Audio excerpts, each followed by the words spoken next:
Assalamualaikum warahmatullahi wabarakatuh.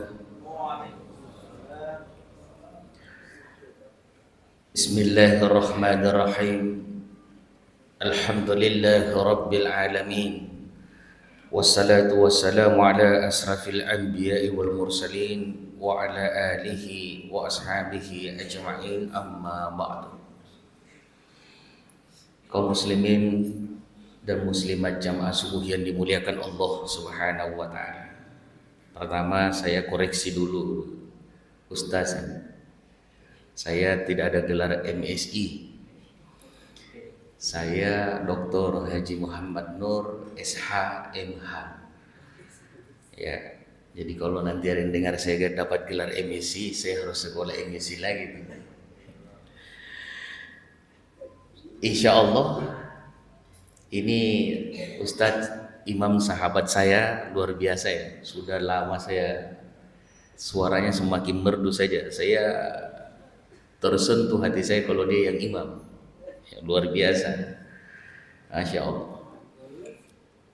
Insya Allah subuh ini saya cuma menyampaikan 2 hadis.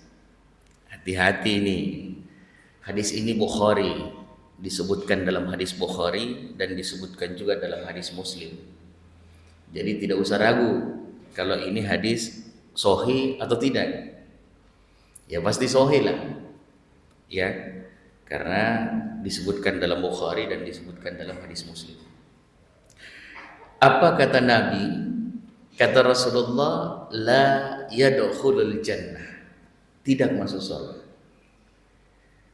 Nah, sahabat bertanya, siapa mereka ya Rasulullah?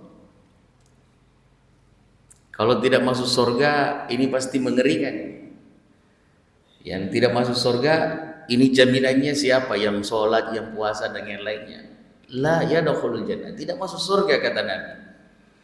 Siapa mereka ya Rasulullah? Kata sahabat. Kata Nabi, qati'atur rahim. Mereka yang memutuskan silaturahim. Dia sholat 23 rakaat di bulan Ramadan.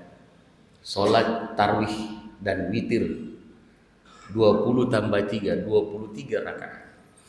Dia tahajud setiap malam, mulai sepertiga malam sampai subuh tiba. Dia tahajud. Kemudian dia qabliyah subuh hari. Kemudian sholat subuh, kemudian duha pagi harinya. Kemudian dia menjalankan sholat sunnah yang lain dan yang wajib, diwajibkan Allah. Tapi kalau dia memutus silaturahim, la yadkhulul jannah. Tidak masuk surga. Nah ini kita harus meng-cross check diri nih kalau begini modelnya Pak. Ya. Ini saya sampaikan lagi, ini sahih Bukhari. Kalau kita mau cross check diri, maka kita tentu harus menganalisa diri kita kayak yang dikena ini. Jangan sampai kita tergolong yang disampaikan oleh Allah dan Rasulnya, golongan orang-orang yang merugi. Siapa yang mereka yang merugi? Dia sholat tapi tidak mendapatkan pahala sholatnya. Sampai di situ kayak ini hadis kedua lanjutannya. Ketika Rasulullah Shallallahu Alaihi Wasallam berhadapan dengan sahabat, ada lagi yang disampaikan Nabi, waqati'atur rahim, dan barang siapa di antara kalian yang memutuskan silaturahim, kata Nabi, la solatahu, amal solatnya tidak diterima dan ditolak Allah. Hati-hati, hati-hati. Ada ibu-ibu di atas. Ya, dulu hanya ibu-ibu yang jago gosip. Sekarang bapak-bapak luar biasa. Dulu ibu ya, dulu di arisan-arisan, sekarang di masjid gosip itu dilakukan. Ya, saling menceritakan aib, menceritakan biar masalah sumbangan juga dicerita di masjid. Nah, golongan orang yang merugi ini jangan sampai kita. La solatahu, sholatnya tidak diterima Allah, kata Nabi. Sampai di situ kata Rasulullah, tidak. Ada lanjutannya. Apa kata Nabi? Wasiyamahu. Dia puasa Ramadan. Dia tuntaskan puasa Ramadannya sampai akhir, mulai awal sampai akhir dia puasa Ramadan. Kemudian selesai Ramadan dia puasa sunnah yang lainnya. Senin Kamis dia kerjakan puasa sunnahnya. Tapi memutus silaturahim, wasiyamahu, amal puasanya ditolak Allah.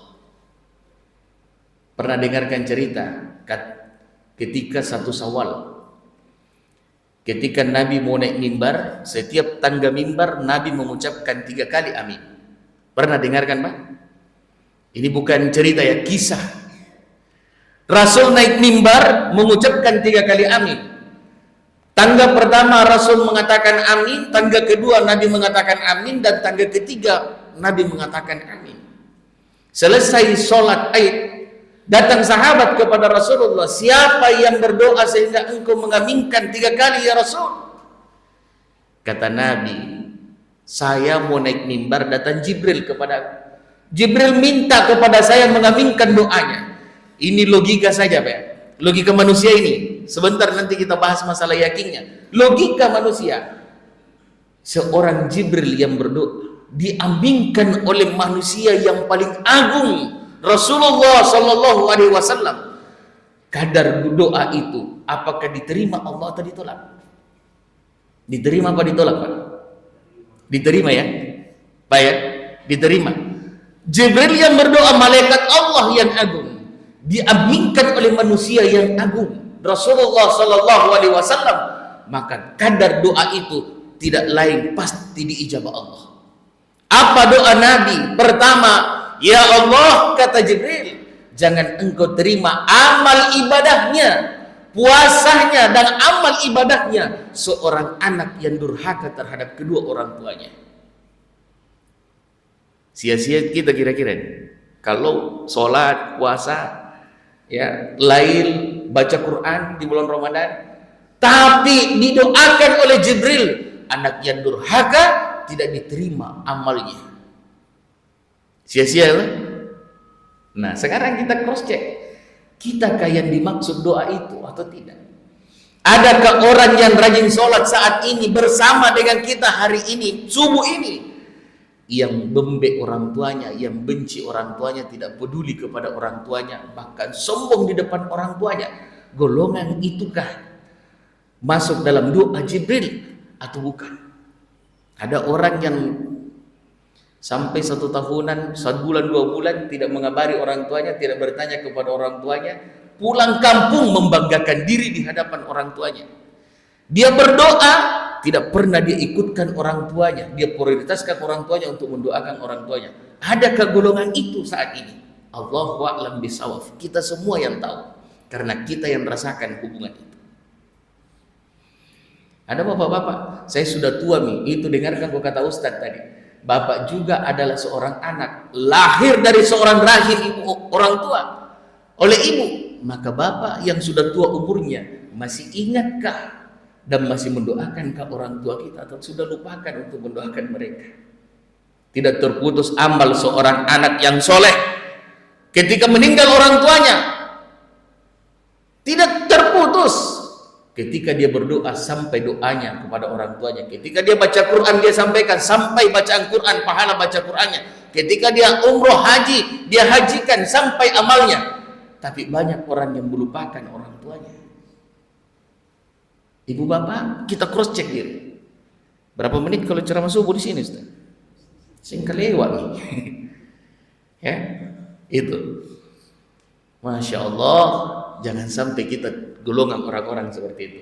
Nah, jamaah subuh yang dimuliakan Allah, sampai di situ Kak, amal puasa tidak diterima Allah, sholat tidak diterima, amal puasa tidak diterima? Tidak. Ada lanjutannya. Kata Nabi, setelah la sholatahu, tidak diterima sholatnya, kemudian wasiyamahu, tidak diterima amal puasanya, apalagi wa du'aahu, mereka berdoa. Dia tempat-tempat yang mustajab dia berdoa. Sepertiga malam dia berdoa. Datang ke Ka'bah, di depan Ka'bah dia berdoa. Masuk di wilayah Hijr Ismail dia berdoa. Kemudian ketika dia memutus silaturahim, wa doa'ahu, setiap doa yang dia ucapkan dan dia lantungkan kepada Allah tidak diterima Allah Subhanahu wa ta'ala. Nah, gampang ini, apakah Ustadz itu benar atau tidak? Gasingkan apa takut? Nah, bikin takut-takut. Jadi sebentar pulang lihat di Google atau baca bukunya tentang silaturahim, ada itu, atau baca kitabnya tentang silaturahim, ada. Jangan sampai ada yang bilang, wah ini Ustadz bikin takut-takut saja kita. Tidak, Pak. Wa doa'ahu, dia masuk di raudah, dia berdoa, dia menangis darah di depan raudah, tapi memutus silaturahim, haram hukumnya doa itu diterima Allah. Ada ibu berkata, Ustadz, kenapa doaku ini tidak diterima Allah, tidak diijabah Allah? Tidak mungkin. Apakah Allah tidak mendengarkan doa-doa saya, Ustadz? Tidak mungkin, mustahil itu. Karena kenapa? Allah maha mendengar, Allah maha melihat, Allah maha tahu, Allah maha memberi. Tidak mungkin Allah tidak mengabulkan setiap doa hamba-hambanya. Ud'uni astajib lakum, datang padaku niscaya ku kabulkan apa yang kalian mau, kata Allah. Tapi kadar doa itu direndahkan karena kita memutus silaturahim antara satu.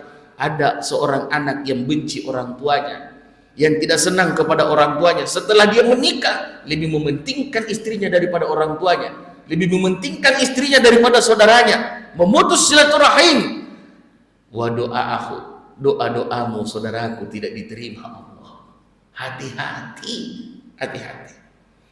Sampai di situ kata Nabi, tidak. Ternyata masih ada lanjutannya, kata Rasulullah, la solatahu, tidak diterima amal solatnya, wa siyamahu, tidak diterima amal puasanya, wa doa'ahu, tidak diterima doa-doanya. Apalagi kata Rasulullah, wa hajjahu, sekalipun dia setiap tahun datang ke Ka'bah, berhaji, berumrah setiap bulan, tapi dia memutus silaturahim, wa hajjahu, setiap amal haji dan umrohnya ditolak oleh Allah. Bu, nah ibu-ibu ada atas. Mulai sebentar, standby-kan handphone, cross check saudara-saudara yang jarang dihubungi, yang masih hidup orang tuanya, cross check. Berapa kali dalam satu hari kita menelpon orang tua kita?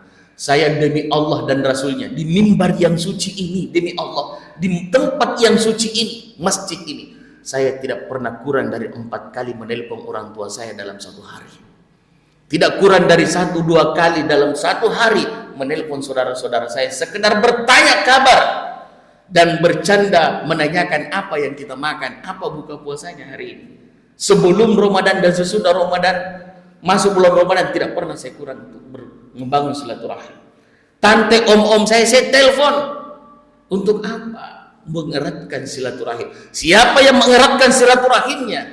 Di dalam surah Asmaul Husna disebutkan itu, Ar-Rahman War-Rahim. Siapa yang memutuskan silaturahim di antara saudara-saudaranya, kata Allah dan Rasulnya, maka terputus hubungannya dengan Allah. Hablum minallah wa hablum minan nas. Terputus hubungannya dengan Allah orang yang memutuskan silaturahim. Cross check. Terakhir, saya tuntaskan dulu yang 2 tadi. Doa Nabi, siapa yang orang tuanya berdosa kepada orang tuanya, diaminkan oleh Nabi. Kedua, ya Allah, ya Rahman, kata Jibril. Apa kata Jibril dalam doanya? Jangan engkau terima amal ibadahnya, puasanya, sholat tarawihnya, ya Allah. Seorang istri yang durhaka terhadap suaminya.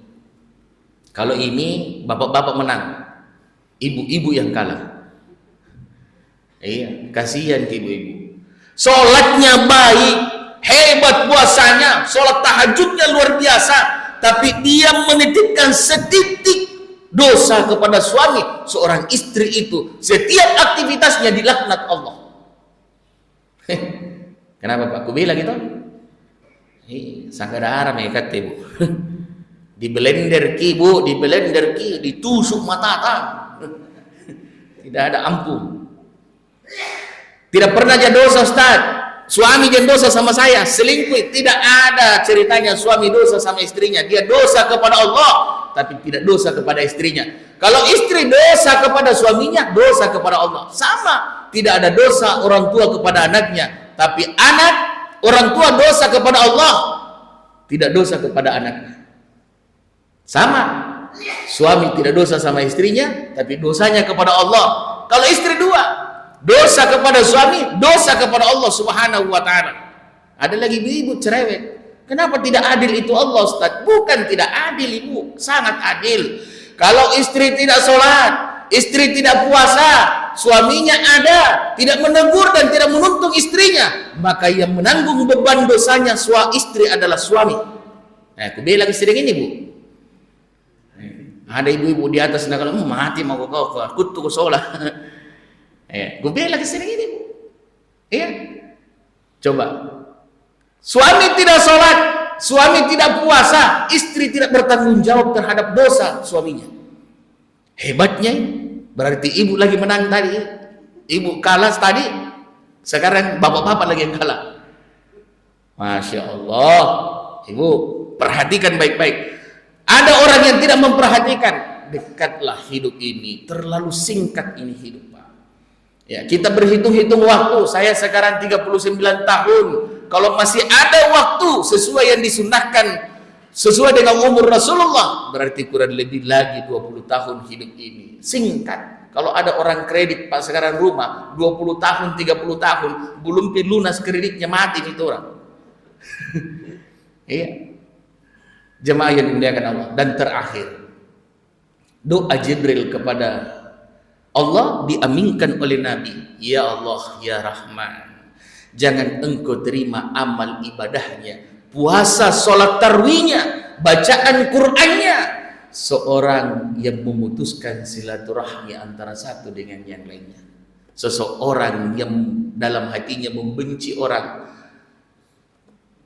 menghujat orang, mengadu domba orang, jangan engkau terima amal ibadahnya ya Allah. Orang-orang seperti itu diaminkan oleh Nabi. Amin, amin, amin ya Allah. Demikian, mudah-mudahan ada manfaatnya. Saya ingatkan, bersiap diri, mawas diri. Momentum Ramadan ini, setiap doa diijabah Allah, dikabulkan Allah. Maka menghadapkan wajah, angkat tangan kita, mohon ampun dari setiap dosa dan khilaf yang pernah kita kerjakan. Demikian, wabillahi taufiq wal hidayah. Wassalamualaikum warahmatullahi wabarakatuh.